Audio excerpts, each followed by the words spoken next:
आप लोग का मित्र टूना पांडे एमएलसी सीमान बिहार, आप लोग हाथ जोड़ करके प्रणाम करते हैं। और आप लोग देख रहे हैं अभी बिहार में नई सरकार की गठन भी हो गई है, सरकार बन भी गई है। आप लोग देख ही रहे होंगे कितनी सुशासन की सरकार है। सरकार बनते गोपालगंज में 2 हत्याएं हो गई, पप्पू पांडे जी के और एक देवेंद्र पांडे जी का। गिनजली अपराध होती जा रही है, सो आप लोग देख रहे हैं।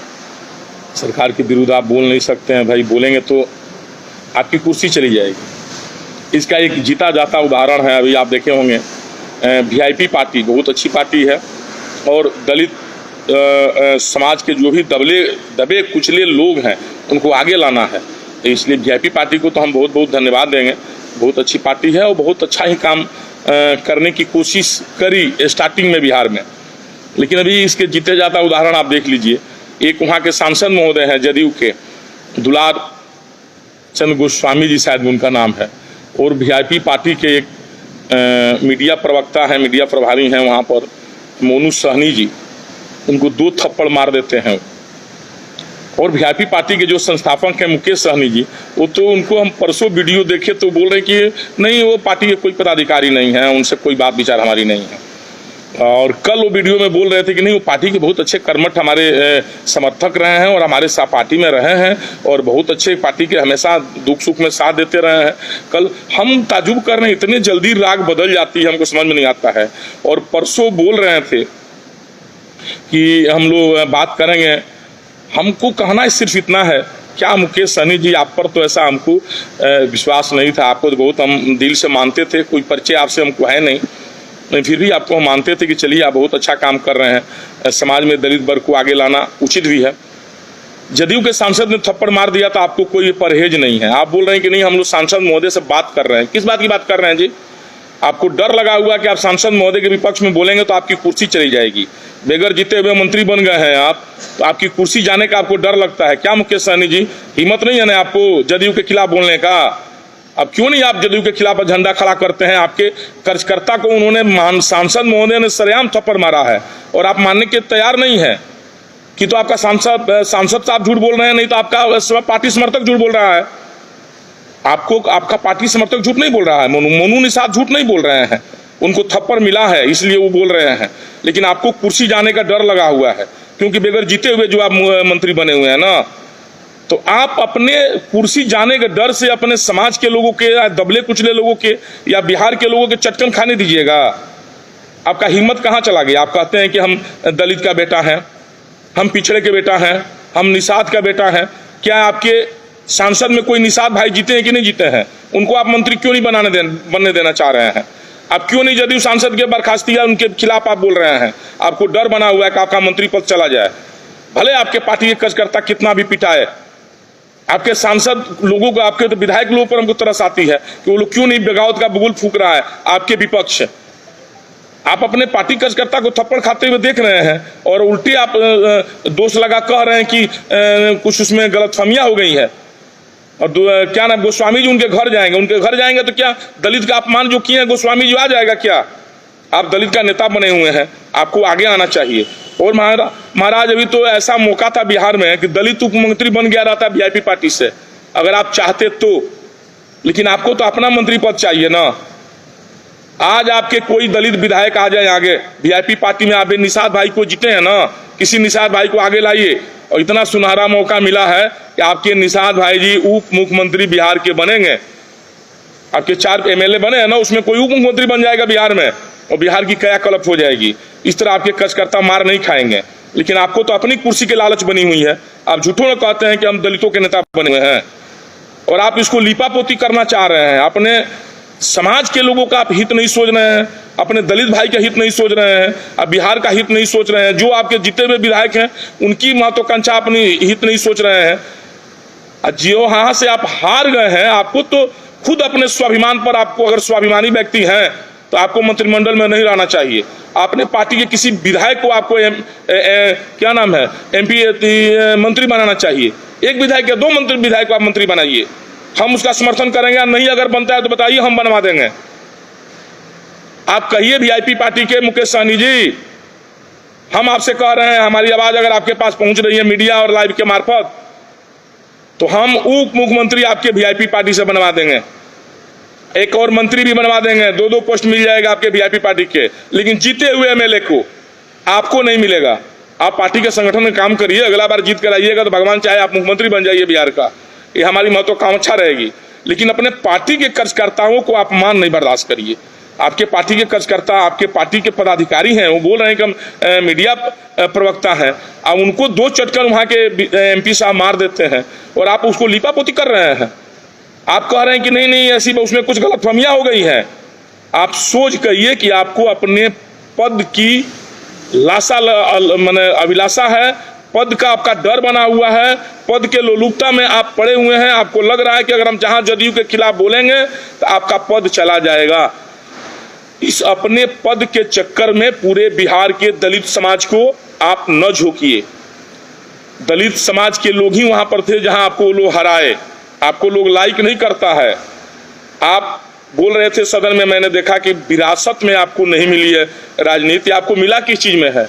आपको जनता ने नकारिए दिया, विरासत में मिलवे नहीं किया, तो किस हैसियत से सदन में आप बैठे हुए हैं?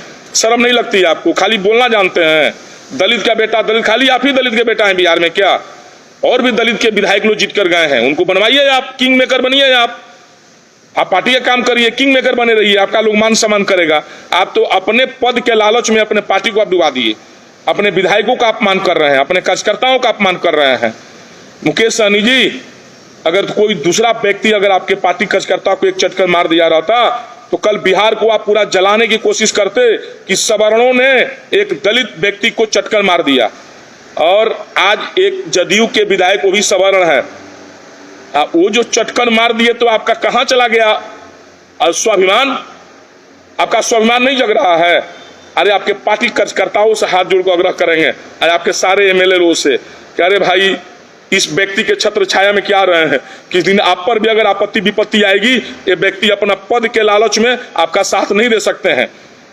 मैं मुकेश सहनी जी का आज के पहले बहुत बड़ा समर्थक था और फिर समर्थक रहता अगर मुकेश सहनी जी अपने पद से त्याग पत्र दे करके और जदयू के दुलारचंद स्वामी के खिलाफ बिगुल फूंकते, तब मैं सोचता कि मुकेश सहनी जी बिहार के हकीकत में सन ऑफ मल्लाह है और दलितों का बेटा है। दलितों का बेटा है, बिहार में है, सन ऑफ बिहार है वो।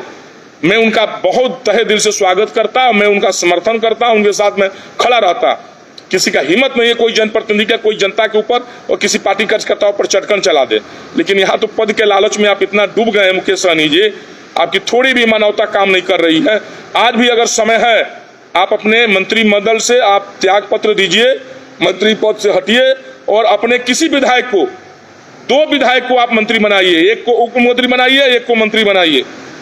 अगर आपसे नहीं बन सकता है तो आप हमें बताइए, हम बनवा देंगे।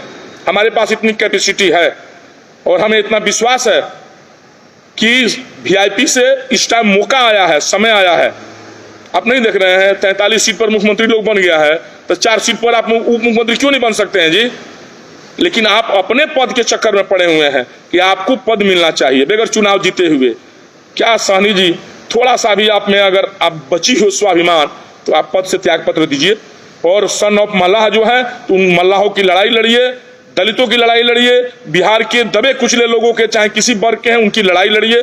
सारे बिहार आपके साथ हैं, लेकिन पद अपना छोड़िए, लालच में नहीं पड़िए आप। और दुलारचंद गोस्वामी के खिलाफ आप बिगुल फूकिए। आपको डर बना हुआ है कि जदयू आपको मंत्री परिषद से हटा देगा, मंत्रिमंडल से हटा देगा। अरे बिहार के लोगों ने आपके 4 विधायक को जिता कर भेजा है, आपको भी किसी दिन जिताएगा। लेकिन ये अगर पद के लालच में आप रहिएगा तो आप कभी नहीं जीत पाइएगा, कभी नहीं जीतिएगा। बैक डोर से ही आने की कोशिश करिएगा। और मोनू निषाद के ऊपर थोड़ा ध्यान दीजिए, वो आपके पार्टी के कार्यकर्ता हैं, उनको एक सांसद महोदय 2 चटकर मार दीजिए। आपको खुलकर सामने आना चाहिए बिहार की तरफ से और अपने मल्लाह समाज की तरफ से, तब आपको लोग सन ऑफ मल्लाह कहेगा। किस बात का सन ऑफ मल्लाह बने हुए हैं? मोनू निषाद 2 चटकर मार खा गए और आप उन्हीं को झूठा बना रहे हैं। आप कह रहे हैं कि मोनू निषाद उन लोगों से कुछ गलतफहमी हुई है, मोनू निषाद गलत बोल रहे हैं और आप अपने मंत्री पद के लालच में सही बोल रहे हैं। और देखिए मित्रों, इनके ऊपर तो ज्यादा हुआ और हम शिक्षक भाइयों से भी आग्रह करेंगे और बिहार सरकार से अनुरोध करेंगे कि शिक्षक भाइयों पर जुल्म न करें और समान वेतन और समान काम और समान वेतन पर विचार करते हुए उन लोगों का वेतन दें, उन लोगों की मांग माने अनुकंपा पर जितने लोग हैं, अनुकंपा पर सारे अनुकंपा वाले को नौकरी दें। संविदा कर्मी 15-15 साल से पड़े हुए हैं, उन पर आप ध्यान नहीं दे रहे हैं। सरकार को हम उस पर ध्यान आकृष्ट करेंगे। संविदा कर्मियों को आप परमानेंट करें, उनका भी वेतन पर ध्यान दें, और सांख्यिकी वाले पर भी ध्यान दें आप। तो ये सब सरकार को इस पर संज्ञान लेना चाहिए, और लैंड एंड ऑर्डर पर भी थोड़ा ध्यान देना चाहिए, क्योंकि अभी देखिए सरकार बनी, हत्याएं का दौर चालू है। जब जदयू विधायक के करीबी को लोग हत्या कर दे रहा है, तो आम जनता के क्या वैल्यू है, क्या विरासत है आम जनता को, हम नहीं समझ में आ रहा। आम जनता क्या कर पाएगी जब जदयू विधायक, उनके दोनों करीबी को सरेआम गोली से भून दिया जाता है। ये सुशासन की सरकार थोड़ी है। इसको सरकार को आंख खोलनी चाहिए, सिर्फ पद के लालच में नहीं पड़े रहे हैं। बस ये हमारा आग्रह है, निवेदन है। बिहार की जनता से हाथ जोड़ कर आग्रह करेंगे, और शिक्षक भाइयों से भी अनुरोध करेंगे कि भाई आप लोग घबराइए नहीं, सरकार से हम लोग आपका मांग हमेशा मांगते रहेंगे। अनुकंपा वाले को भी हम आग्रह करेंगे, सांख्यिकी, संविदा कर्मी, सारे लोग एकजुट रहें। आंगनबाड़ी लोग को देखिए, 15 साल हो गया, 20 साल हो गया, 800 रुपया मात्र बढ़ाया वेतन उन लोगों का। आंगनबाड़ी पर भी सरकार को ध्यान देना चाहिए, लेकिन नहीं कर रही है। और विशेष काम तो यह है कि सरकार बोली है 19 लाख लोगों को रोजगार देना, नौकरी देना। अब तो हमको दिन देखना है कि कब सरकार 19 लाख लोगों को रोजगार दे रही है, कब नौकरी मिलेगा 19 लाख युवाओं का। बिहार के हर युवा देखना चाहता है 19 लाख लोगों को रोजी रोजगार नौकरी कब मिलेगा बिहार में, उसका आंकड़ा भी सरकार को पेश करना चाहिए। लेकिन अभी तो इसका कोई चर्चा भी नहीं चल रहा है। ये छलावा हो रहा है बिहार के साथ। बिहार की सारी जनता और युवा वर्ग फिर रोड पर इलेक्ट्रॉनिक्स के मार्केट में धूम मचाने आ गया है आपके शहर सिवान में आरबी लाइट हाउस, जहां पर आपको मिलेगी हर प्रकार की नंबर 1 ब्रांडेड आइटम, जिसमें झूमर, wall lamp, bed lamp, gate lamp, झालर बत्ती, मॉड्यूलर स्विच, सरफेस लाइट के साथ साथ अन्य सभी प्रकार की फैंसी इलेक्ट्रॉनिक आइटम्स सस्ते और उचित दामों पर उपलब्ध हैं। तो फिर देर किस बात की, आज ही आइए आरबी लाइट हाउस, बड़ी मस्जिद के पीछे, कागजी मोहल्ला रोड, सिवान। हमारा संपर्क नंबर है 7091318455।